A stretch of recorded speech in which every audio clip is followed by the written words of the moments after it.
Hi Pisces, this is Jav. Welcome po sa ating channel. At ito ang inyong Daily Gabay Tarot Reading. Kung naka-resonate kayo, comment down. Kung hindi kayo naka-resonate, ibigay niyo po sa iba kasi general reading po ito. This is for you, Pisces.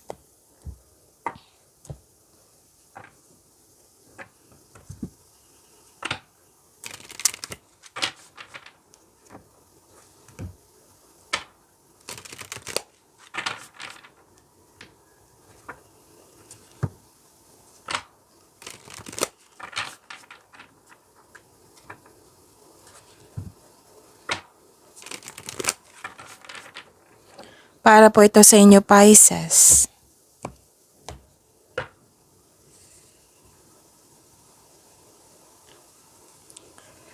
Maraming salamat po sa inyo patuloy na suporta at maraming salamat din po sa mga hindi nag-skip ng ads. Gamitin ang reading na ito bilang gabay lamang sa mga hindi pa nag-subscribe. Subscribe na po kayo at click bell notification para malaman nyo na may bago tayong video. Para sa mga gustong magpa-reading, comment po kayo ng personal reading. Again, comment kayo ng personal reading and check my reply sa comment section.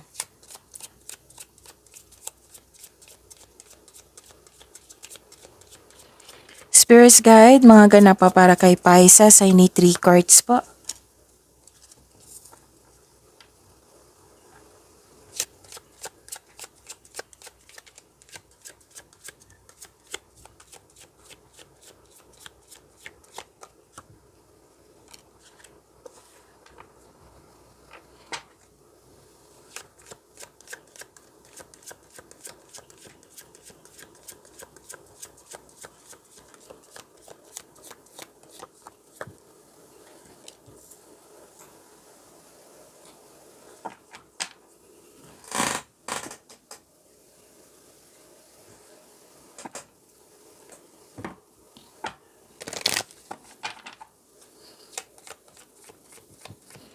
Spirits Guide, Angels, Archangels, Guardian Angels, message pa para kay Pisces.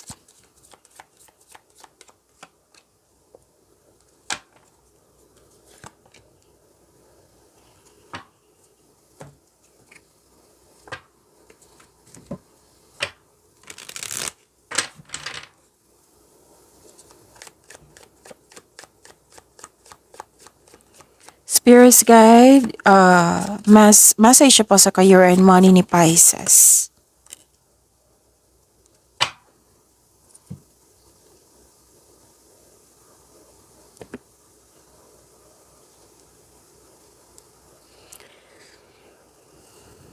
Okay, Pisces. Ang ganda ng cards nyo. Nakikita ko dito na nag-aaral kayo, nagbabasa ng libro or sa internet, nag-aaral, pwedeng balik-aral to, pwedeng nagpa-enroll, may usapin tungkol sa education, teacher ba or sa student, pwedeng literal nagbabasa kayo ng libro or sa internet para may makuha kayong kaalaman, learnings or clarity. May malalaman kayong sekreto sa araw na ito. At may ganap na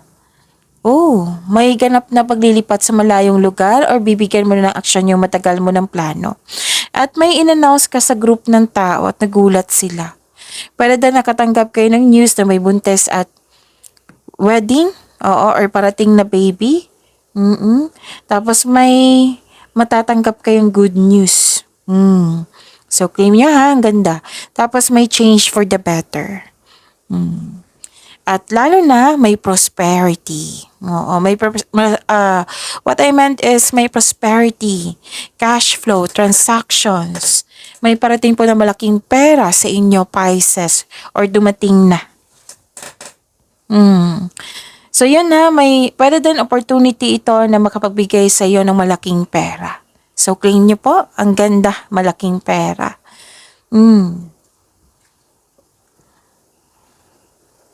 Sabi po ni Archangel Zadkiel, Archangel Zadkiel, notice the loving guidance you hear inside your mind or from other people. And, wow, ang ganda naman, victory! Mahigit pa to sa success, Pisces. Sabi po ni Archangel Sandalphon, your prayers have been heard and answered. Have faith. Wow! Answered prayer, victory. And this is message for your career and money. This is moving up. Career is on the rise. Wow, new offers. Na nag-clarify siya dito yung opportunities na makapagbigay sa iyo ng malaking pera. New offers and opportunities po. Tingnan nyo. Career is on the rise, new offers and opportunities, salary increase. Pwede din kung negosyo ka, mataas ang kita. So, cash flow ha. Klarong-klaro dito, malaking pera, cash flow. Go to the next level. So, this is level up. Sa inyong kita, may promotion. Sa inyong kita, pagtaas ng posisyon. Ang ganda, di ba? So, claim nyo po. Pisces.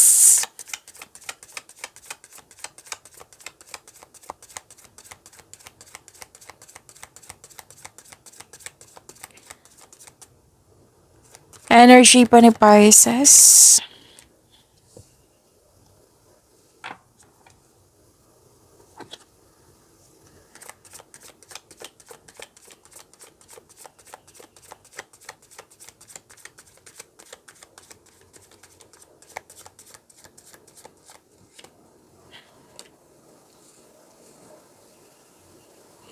Kung may narinig kayo or may nakita kayong repeating message, meaning to say, pinupush ng cards nyo yan.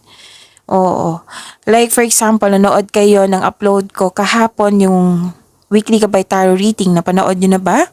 Oo. So, may napansin kayo na repeating message. Yan po yung pinupush ng cards nyo na kailangan yung bigyan ng atensyon, solusyon, at aksyon kung maaari po. So, na yung energy ni Pisces, prepare yourself na magiging busy kayo ngayon. Oo, maraming nagtatanong, may kausap ka.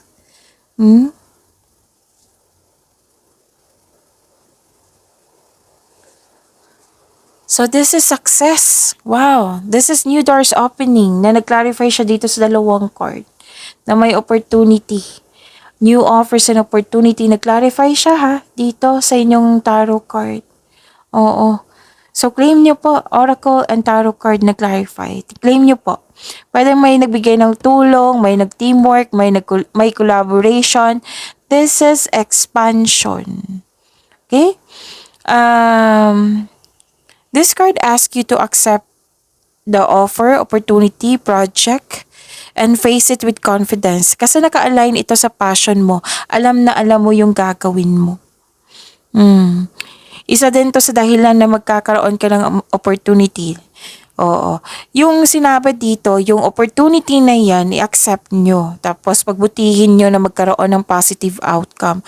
Kumbaga, focus, magkaroon ng sipag at tiyaga, galingan nyo. Kasi kung magkakaroon nito ng positive outcome, ma-discover ka. Mas sunod-sunod na yung opportunity. Oo. Basta galingan nyo.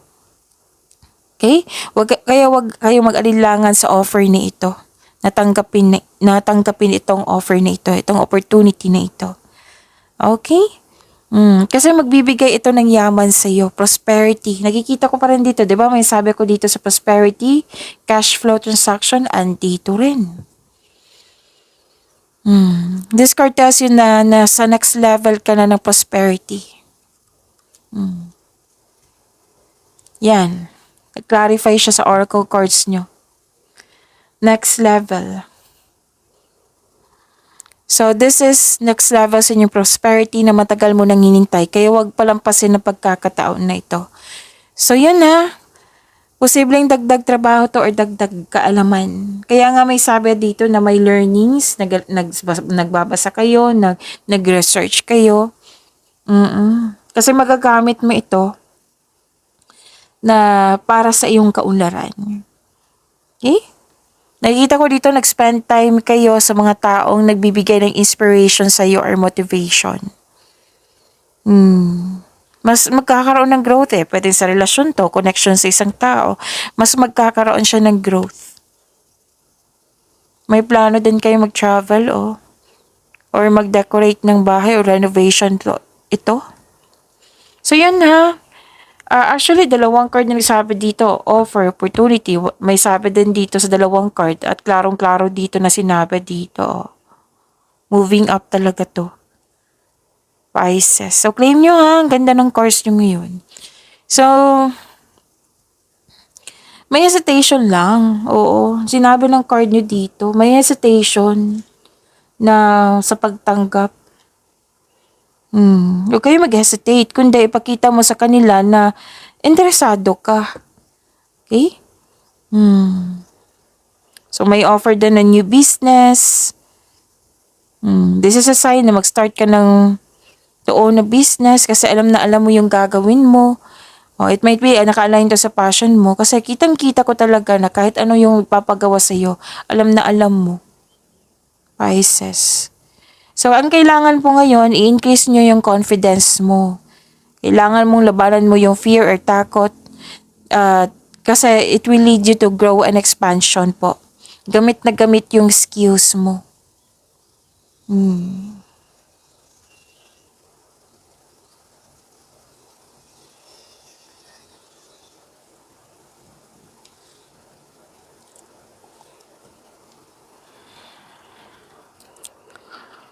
Okay.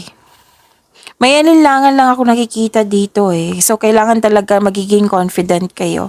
So, sa mga taong tuto dyan, sa mga naging toxic sa'yo, na nagbibigay ng stress sa'yo, iwasan mo yan.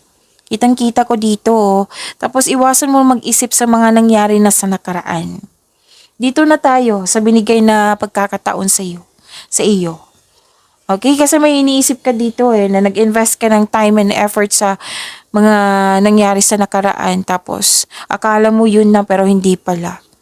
So, iba naman, yung iba na yun. Oo, nangyari na yun. Dito na tayo sa mangyayari ngayon. You have to let go of this kind of feelings na yung dala-dala mo pa rin yung mga nakaraan.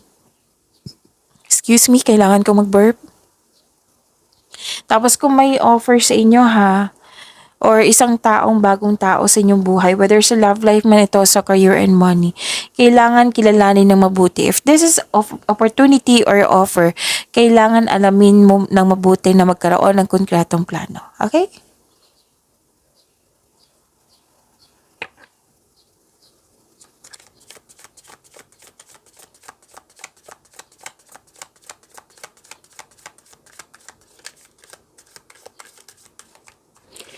Career and money ni Pisces.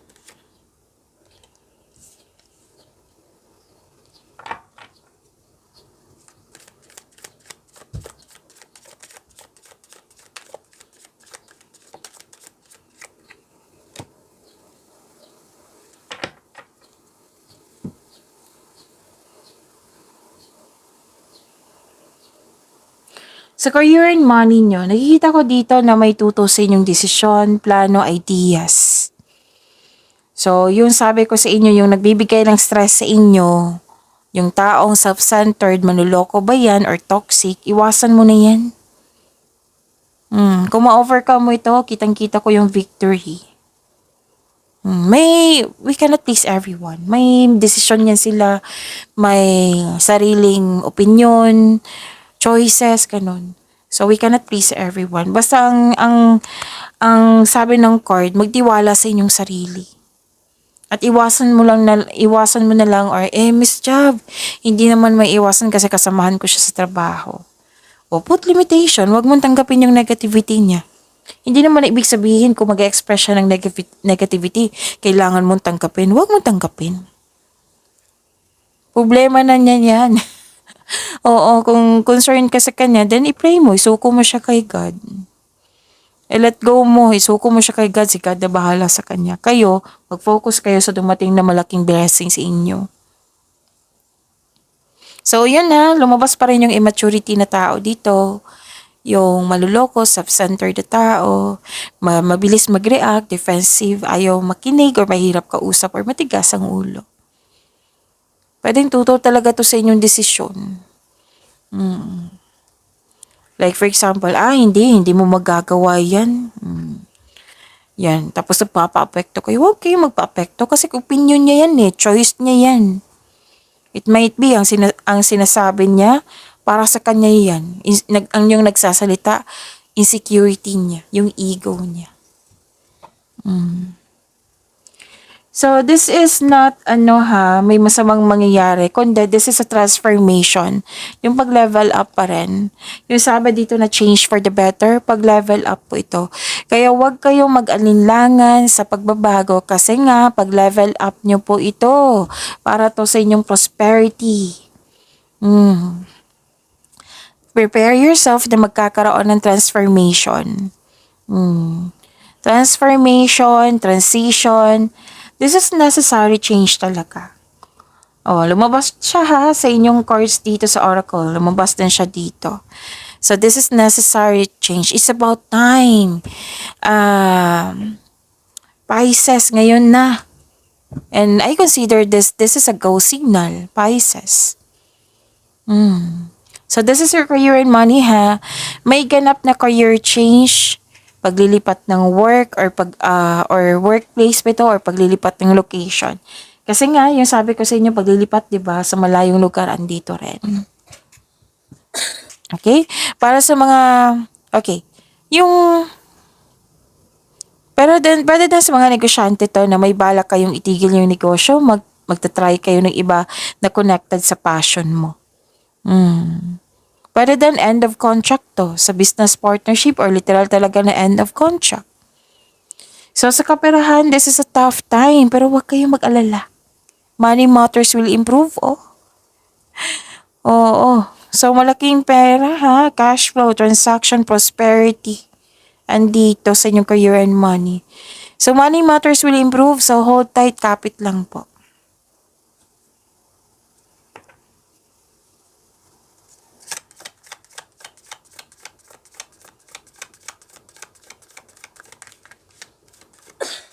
Love life, self-love, partnership, and romance Pisces.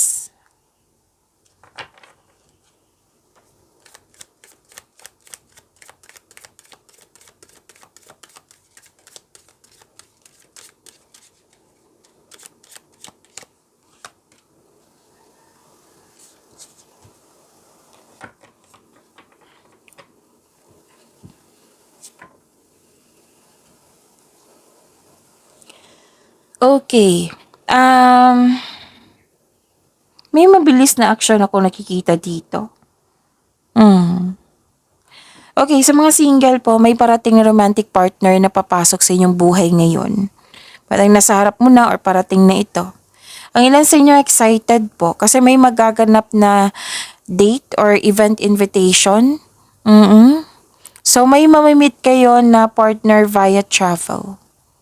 Yes. Sa buhay mag-asawa sa mga marelasyon, yun nga, it might be may date or group date kayo ngayon or biyahe ngayon.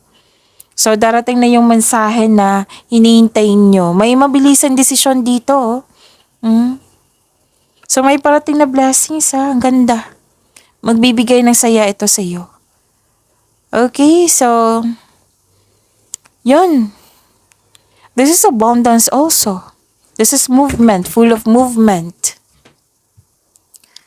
So, this is ang ganda kasi pwedeng naging malungkot ka last week or kahapon kasi pwedeng may naalala kayo or tuto sa inyong desisyon kasi man dito rin may tuto sa inyong desisyon na napanghinaan kayo ng loob. Now, today, nakikita ko dito you're healing yourself. Nag-let go ka na sa mga pain at masasakit na alaala.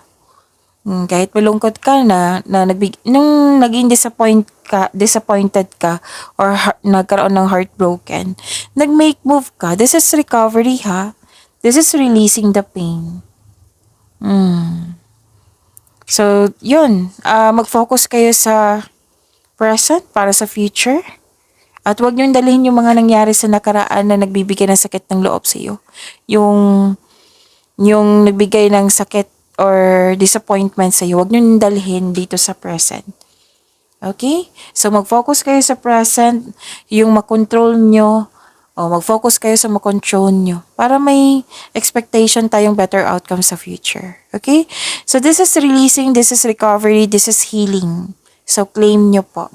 This is acceptance and freeing yourself, freedom. Tsaka,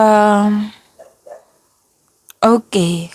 So, look to the future with hope for new experiences. Pag-level up pa rin to eh. So, pag-imanin niyo po yung blessings sa binigay sa inyo, Pisces. See you tomorrow. Maraming salamat po.